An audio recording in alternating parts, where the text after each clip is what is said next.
del gran sueño. No me quiero despertar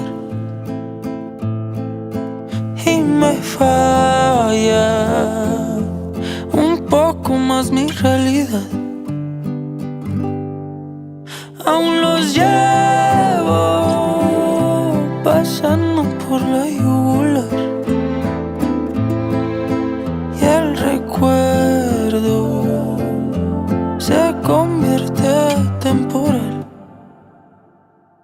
En esta casa no existen fantasmas, son puros recuerdos.